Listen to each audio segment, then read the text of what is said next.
The Tao of Self-Confidence, episode 884. Welcome to the Tao of Self-Confidence, where I share stories of amazing women who have discovered their inner journey to self-confidence. Visit our website at thetaoofselfconfidence.com. Your inner journey to self-confidence awaits. You can now purchase The Tao of Self-Confidence, a guide to moving beyond trauma and awakening the leader within on Amazon, Barnes & Noble's, Walmart, Indigo, and other major book retailers. Get your copy today. Well, hello, friend. Welcome to The Tao of Self-Confidence, where I share stories of amazing women who have discovered their inner journey to self-confidence. I'm your host today, Sheena Yap Chan, and today I have an amazing lady on the show today. She is the Vice President of Consumer Product Supply Chain and Operational Efficiencies, and I'm super excited to have her on the show today to talk about confidence and sharing her story. So without further ado, I'm going to introduce you to Rachel Kutz. Rachel, how are you today? Maybe you can fill in a little bit more about yourself to the listeners.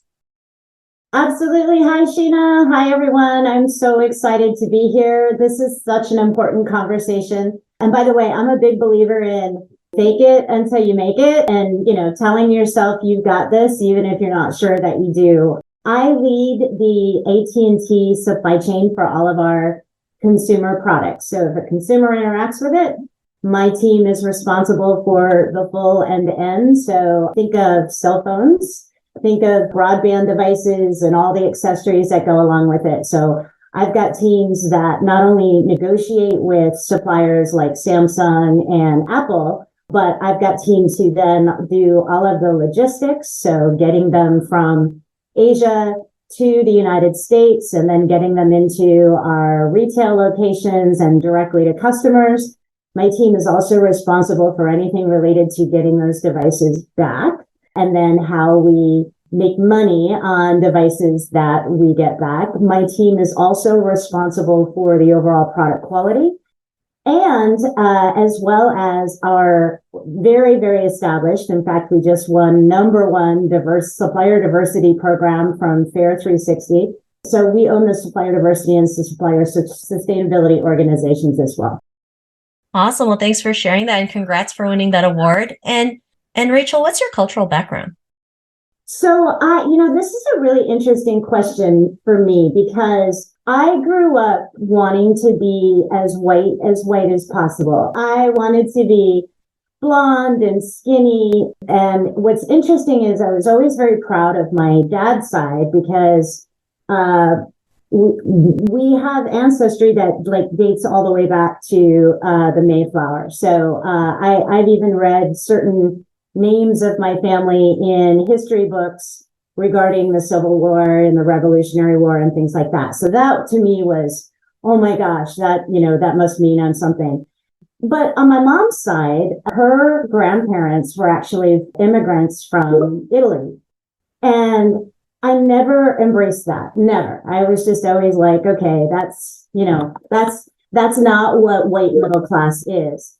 And it wasn't until pretty recently, and I'm embarrassed to say this, probably up until about 10 years ago, I started learning a little bit more about their ancestry, but about 5 years ago, really started embracing the fact that I am Italian, and it's very, very cool. And being able to, look back at my great grandparents and what they accomplished in coming over here and then raising a family, and then me being who I am is really cool. So, certainly I put white on anything that, basically says what's your history. But now I even get a little bit, I do a lot with diverse organizations and diverse groups.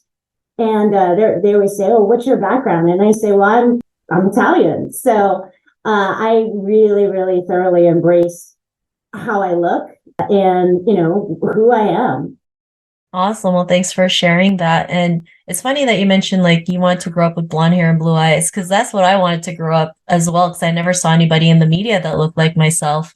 So it's funny that people from different cultures, had that same thing. They also wish to have that. So sometimes we may be different, but we go through similar things at the same time. So thank you so much for sharing that. And I know we connected through the US Pac Wise mentorship program, which has been amazing. And Rachel, what would be your favorite self-confidence quote? So it's from Yoda, and it's there is no try, only do. And I love it, A, because I'm a huge Star Wars fan. B, because I just love the way Yoda says it. And, his voice is always in my head as I think about it. But I think what I really love most about it is if you're going to do something, do it. I mean, you can sit there and talk yourself and you can talk yourself around it. That's all fine. So if you're like me, you'll probably overthink it.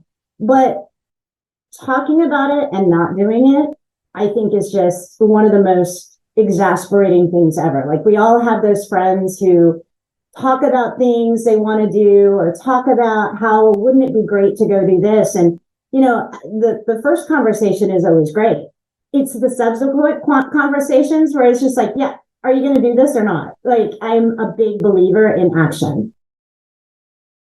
Thanks for sharing that great quote. And of course, Yoda always has the best advice. And I know as women, we tend to overthink and resist a lot, which is why sometimes we just got to go take action. Even if we make mistakes, we fall down, we fail forward. That's how we get the results and build the confidence. So thanks for sharing that great quote. And in your own words, how do you define self-confidence? Self-confidence to me is just this innate understanding and belief that you can do it. Now, I think there's a lot that can get in the way of that. And, we just talked about, kind of the talking yourself out of it. But I just truly believe that if I put my mind to something, I can do it. Now, that doesn't mean it may not require practice, or it doesn't mean that it may not require special skills or training. But I think I have my parents so much to thank for this. But I just, now there may be things I don't want to do, but I think I just have this innate belief that whatever it is I want to do, I can do. Thanks for sharing that great definition. And Rachel, what was your life like before you discovered self-confidence? Well, it's interesting because, I recently, my mom passed and I didn't have the greatest relationship with her. And my dad asked me to do a eulogy, which at first I thought, oof. And then I thought, no, there's no greater honor to somebody than to give a eulogy. And what I ended up realizing is, man, I wouldn't have wanted to have been my mother. I was a precocious kid.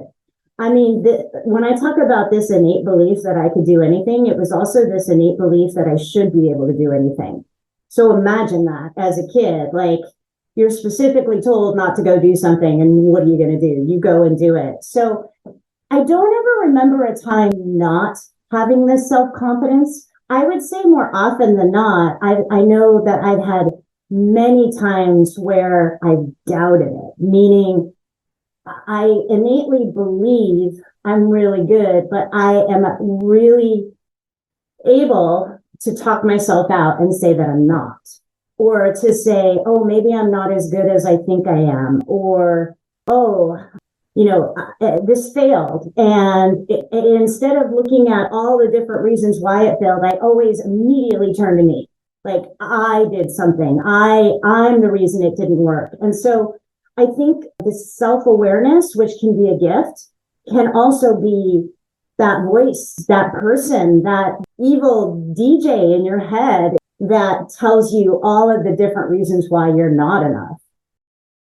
Thanks so much for sharing that. And that's so true. We can be our biggest enemy, right? We can talk ourselves out of anything, especially as women. We tend to overthink. We always tend to feel like we're not worthy or not good enough to just take that first step. And that can really, take a toll on our confidence. And I was just curious, what was that point in your life when you realized you were more than enough to go out there and be who you are today, especially, being a woman in corporate, being in a high corporate role? It's not always easy, of course. But what was that reason? What was that aha moment that made you realize you can do it? You're just going to make it happen. I've had really great high points in my life, and then I've had really, really low points. And so I would tell you, as I was growing up, I said I was a huge Star Wars geek. Like the minute I saw Star Wars and the minute I saw E.T., I wanted to be an astronaut. Like I really don't remember when I didn't want to be an astronaut. And so I shaped my whole upbringing, and I had the support of my family and friends and school saying, you could go be an astronaut. You're smart enough. You can do all this stuff. So everything I did was, how am I going to go get into school to be an astronaut? And I did that. And I have to say that I kind of then lost my mojo. So, everybody tells you that you can be the smartest person ever in school, but the minute you get to college, like that doesn't feel like that. And I was like, yeah, whatever. And I got to college and oh my gosh, it was hard. I called my dad the end of my sophomore year and I was ugly crying. I was sitting in the dorms. I had just finished finals and I just said, I can't do this. And he was like, what's going on? And I just said, this is really, really hard, like super hard. And my dad, who's great, basically said, okay, well, what would you do instead? And I said, oh, I think I'm going to switch to physics. And he did kind of laugh out loud and he said, well, why? And I said, well, because I really like physics. Why? Because I'm really good at it. And he's like, okay. He said, just promise me you won't do anything for 2 weeks. Just think about it for 2 weeks. And, I did. And I went, oh no, I'm doing this. I am doing this. This is what I have always wanted to do. I love the idea of being a woman in a man's space. I love the idea of freaking everybody out when they all look at you and they go, oh, what's your degree in? And you go, physics. And they go, oh yeah, my daughter's a business major as well. And you're like, no, physics. So it carried me through. But I would say that my issue is that I can put really lofty goals on myself and I know that I'm going to make it. I'm very driven. The problem is then if I forget to make the next goal, or if I'm too tired, or if I'm too wanting to celebrate the goal that I made and not then setting the next one, then I can really fail myself. I can, really become, just kind of not driven or not inspired to say, okay, what's next? Thanks for sharing that. And I think as women, we always feel like we need to make the next step. We always have to take on the next level. It's great to have goals. It's great that, you know that you were capable of making things happen. And it's important to have that belief as well, because without it, you're not going to go out there and do it. And I think we're all guilty of like, oh, we've hit this big goal. Now it's like, well, now what? Now my worth is gone because I don't have anything else to do. And then you go into this whole like rabbit hole of being depressed because you have nothing to show for and you think you're not worth it. And it's like, it's exhausting. And sometimes we just need to be happy at that present moment and just celebrate the heck out of it. So I love that you mentioned that, because I think that's something a lot of women go through and just don't talk about it enough. And, because of this realization, what's your life been like now? Whoa, I have to tell you, first of all, I am so glad I made the decision to stick with it and get the astrophysics degree, because it has allowed me and kind of set the pathway for me to continue to do whatever the heck I want to do. There was no kind of path that said, like, let's face it, when you graduate from college, you're not really going to go get that job, right? Nobody sees you as an astrophysicist. Nobody sees you, as this great market. We're all just interns, basically. And so I was able to use the astrophysics and kind of represent it as having enough grit to take on any job. And in fact, the reason I came into telecom is because I used my network. And this gentleman had been in telecommunications for a long time. And he said, I think you'll be perfect designing cell phone networks. And I said, why? And he said, because you have an astrophysics degree and that's all it is. It's just engineering of light. And I said, yeah, but that's for RF engineers. And he said, no.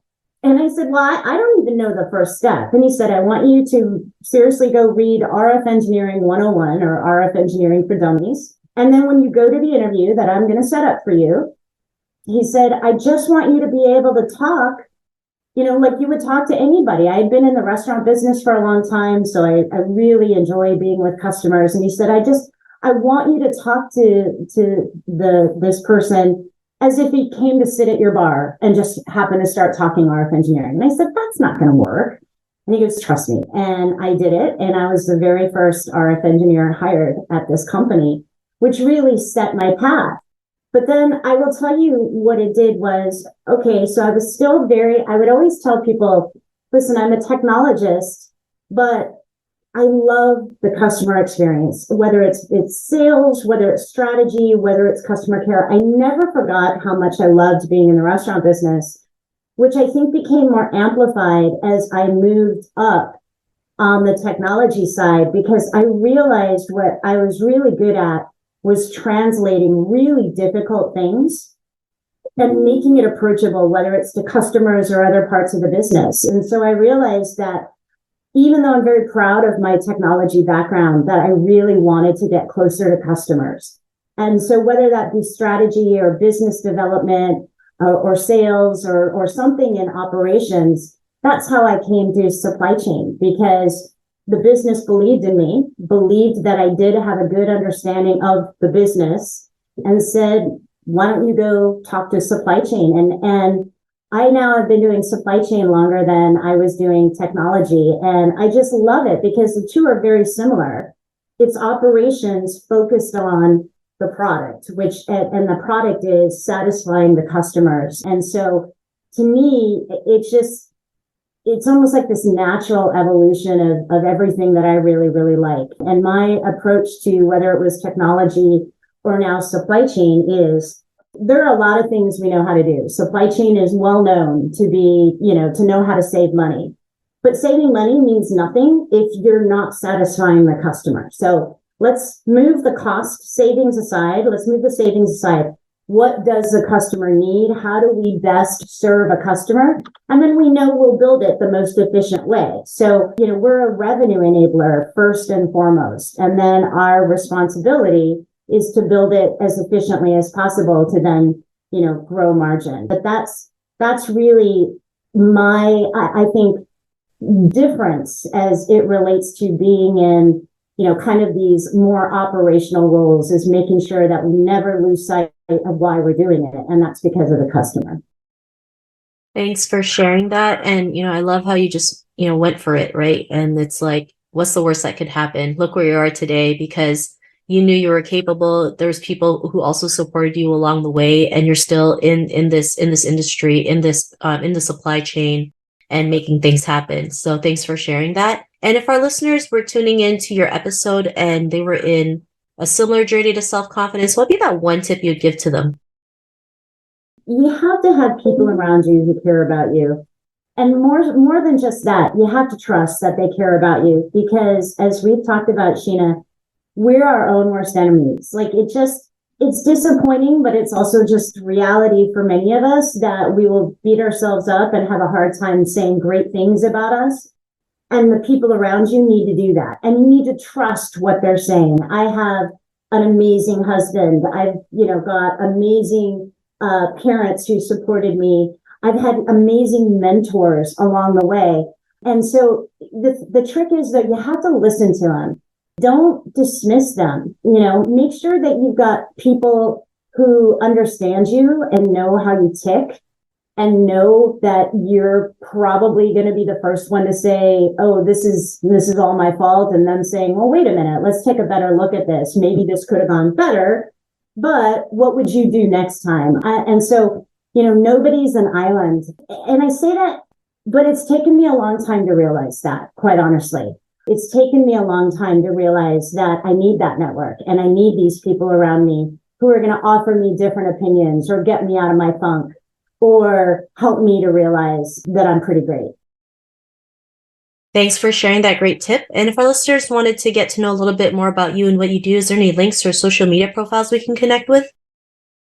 Yes, I am on LinkedIn, so we can make sure that we share that. I like to post a lot about what we're doing with supplier diversity and sustainability, but also I like to really use it as a place to encourage other women. And so I like to be as connected as possible to really great women and being able to amplify their efforts. Thanks so much for sharing that. And to our listeners, if you want to connect with Rachel, you can also head on over to thetopselfconfidence.com and search for Rachel's name. Her show notes will pop up along with everything else that we talked about. And I really just want to thank Rachel today for taking the time to share her story and tips on self-confidence. So thank you so much, Rachel. Absolutely. Thank you, Sheena. This has been so fun. Not a problem. It was such an honor having you on the show. And to our listeners, be on the lookout for another new episode of another amazing woman's journey to self-confidence, and we'll talk to you soon. Bye for now. Thank you for tuning in to another amazing episode of The Tao of Self-Confidence. You can order your copy of Asian Women Who Boss Up book by visiting our website at thetaoofselfconfidence.com. Your inner journey to self-confidence awaits.